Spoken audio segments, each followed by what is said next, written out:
दोस्तों आज की इस वीडियो में हम दिल्ली पुलिस कांस्टेबल 2022 में पूछे गए जीके जीएस के 41 क्वेश्चन करने वाले हैं। चलिए दोस्तों स्टार्ट करते हैं। देखिए फर्स्ट क्वेश्चन में पूछा गया है मूल अधिकारों का संरक्षक किसे कहा जाता है। मूल अधिकार का मतलब है मौलिक अधिकार, ठीक ना, फंडामेंटल राइट्स का संरक्षक दोस्तों न्यायपालिका को कहा जाता है। नेक्स्ट क्वेश्चन करते हैं, राष्ट्रपति का अध्यादेश कितने महीनों के लिए लागू रहता है।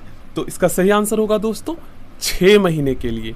नेक्स्ट क्वेश्चन में पूछा गया है भारत में स्थानीय स्वशासन का जनक किसे कहा जाता है। तो भारत में स्थानीय स्वशासन का जनक दोस्तों लॉर्ड रिपन को कहा जाता है। Next question, the last child पुस्तक के लेखक कौन है। दोस्तों द लास्ट चाइल्ड पुस्तक के लेखक मुल्क राज आनंद जी है, ठीक ना। नेक्स्ट क्वेश्चन करते हैं, तो मैकाल पर्वत किस राज्य में स्थित है। ये पर्वत दोस्तों छत्तीसगढ़ में स्थित है। भारतीय सर्वेक्षण का मुख्यालय कहाँ है। तो भारतीय प्राणी सर्वेक्षण का मुख्यालय दोस्तों कोलकाता में है। नेक्स्ट क्वेश्चन, सोवियत संघ का विघटन कितने स्वतंत्र गणराज्यों में हुआ था। मोस्ट इंपॉर्टेंट क्वेश्चन, तो इसका सही आंसर होगा 15। नेक्स्ट क्वेश्चन, भारत के पहले रक्षा मंत्री कौन थे। तो भारत के पहले रक्षा मंत्री थे दोस्तों बलदेव सिंह, ठीक ना। ऑप्शन ए इसका सही आंसर होगा। और अगर आपसे पूछा जाए कि भारत के प्रथम प्रधानमंत्री और प्रथम विदेश मंत्री कौन थे, तो विदेश मंत्री और प्रधानमंत्री जो थे पंडित जवाहरलाल नेहरू जी थे, ठीक ना, याद कर लीजिएगा। भारत में पहला सूफी संत कौन थे। दोस्तों भारत में पहला सूफी संत ख्वाजा मोइनुद्दीन चिश्ती जी थे, ठीक ना। चलिए, नाना साहेब के नाम से कौन प्रसिद्ध थे। दोस्तों नाना साहेब के नाम से बालाजी बाजीराव प्रसिद्ध थे। क्वेश्चन नंबर 11 में पूछा गया है राष्ट्रीय रासायनिक प्रयोगशाला कहाँ स्थित है। दोस्तों राष्ट्रीय रासायनिक प्रयोगशाला पुणे में स्थित है। अद्वैतवाद सिद्धांत के प्रतिपादक कौन थे। सही आंसर होगा शंकराचार्य जी। नेक्स्ट क्वेश्चन करते हैं, तो सिक्कों के अध्ययन को किस नाम से जाना जाता है। सिक्कों के अध्ययन को दोस्तों न्यूमिस्मेटिक्स के नाम से जाना जाता है। ऑप्शन ए सही आंसर होगा। सेल SAIL की स्थापना किस वर्ष हुई थी। 1974 में हुई थी, याद कर लीजिएगा। भारत में मौद्रिक नीति कौन बनाता है। दोस्तों भारत में मौद्रिक नीति है ना, ये दोस्तों भारतीय रिजर्व बैंक बनाता है। ऑप्शन ए इसका सही आंसर होगा। सिरके का रासायनिक नाम क्या है। तो आप में से मोस्टली स्टूडेंट जानते हैं सिरके का रासायनिक नाम दोस्तों एसिटिक एसिड है, जो कि फलों से बनाया जाता है, ठीक ना, फलों को सड़ाकर बनाया जाता है। सुंदरबन के जंगल को क्या कहा जाता है। सुंदरबन के जंगल को दोस्तों मैंग्रोव वन कहा जाता है, ठीक ना। दूध का पीएच मान कितना होता है। दोस्तों दूध का पीएच मान 6.4 से 6.6 के बीच में होता है, याद कर लीजिएगा। स्वेज नहर किन 2 सागरों को जोड़ता है। दोस्तों स्वेज नहर जो है ना भूमध्य एवं लाल सागर को जोड़ता है, ठीक ना। मछलियों के अध्ययन को क्या कहा जाता है।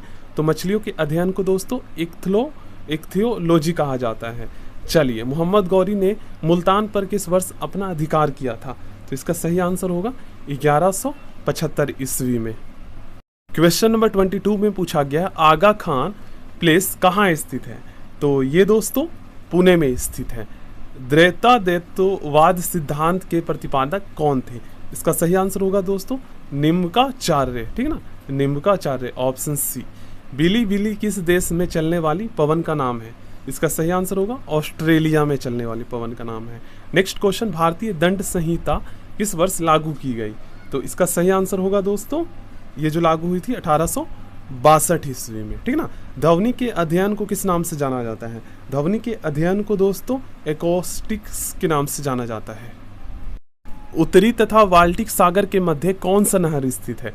दोस्तों उत्तरी तथा बाल्टिक सागर के मध्य जो है ये कील नहर स्थित है, ठीक ना। ऑप्शन बी इसका सही आंसर होगा। क्वेश्चन नंबर 28 में पूछा गया है महात्मा गांधी के बंदी होने के बाद नमक सत्याग्रह का नेतृत्व किसने किया था। तो सही आंसर होगा दोस्तों अब्बास तैयब जी ने किया था।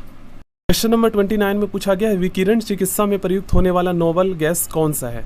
तो इसका सही आंसर होगा दोस्तों रेडॉन, ठीक है ना। ऑप्शन ए इसका सही आंसर होगा। क्वेश्चन नंबर 30 में पूछा गया है लोक हितवादी के नाम से किसे जाना जाता है। लोक हितवादी के नाम से दोस्तों गोपाल हरि देशमुख जी को जाना जाता है, ठीक ना। क्वेश्चन नंबर 31 में पूछा गया है 2 लाइफ्स पुस्तक के लेखक कौन है। तो इसका सही आंसर होगा दोस्तों विक्रम सेठ जी, ठीक ना। ऑप्शन सी इसका सही आंसर होगा। चलिए नेक्स्ट क्वेश्चन करते हैं, शुद्धता दैत्व सिद्धांत के प्रतिपादक कौन थे। तो इसका सही आंसर होगा दोस्तों वल्लभाचार्य जी। ठीक ना। किस प्रधानमंत्री को संसद ने मतदान द्वारा अपदस्थ कर दिया था, ठीक ना, पद से हटा दिया था? तो इसका सही आंसर होगा दोस्तों बीपी सिंह जी को। ठीक है, ऑप्शन सी, क्वेश्चन नंबर 33 का। वृक्षों एवं झाड़ियों का अध्ययन क्या कहलाता है? तो इसका सही आंसर होगा डेंड्रोलॉजी। ठीक ना। मत्स्य पालन के अध्ययन को क्या कहते हैं?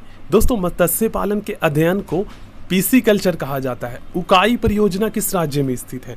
दोस्तों ये परियोजना जो है ना गुजरात राज्य में स्थित है। मुगल काल का पहला भारतीय हिंदी विद्वान कौन था? तो इसका सही आंसर होगा मलिक मोहम्मद जायसी जी था। ठीक ना। भटकल पतन किस राज्य में स्थित है? तो ये पतन दोस्तों कर्नाटक राज्य में स्थित है, ऑप्शन डी। नेक्स्ट क्वेश्चन, रेशम कीट पालन का अध्ययन क्या कहलाता है? तो आप में से मोस्टली स्टूडेंट जानते ही हैं। इसका सही आंसर होगा दोस्तों सेरीकल्चर। ठीक है ना, ऑप्शन ए इसका सही आंसर होगा। 3 बीघा कॉरिडोर कीदा 2 देशों को जोड़ता है? तो इसका सही आंसर होगा दोस्तों भारत एवं बांग्लादेश को। पुष्पों का अध्ययन क्या कहलाता है? सही आंसर होगा एंथोलॉजी, ऑप्शन डी इसका सही आंसर होगा। So thank you.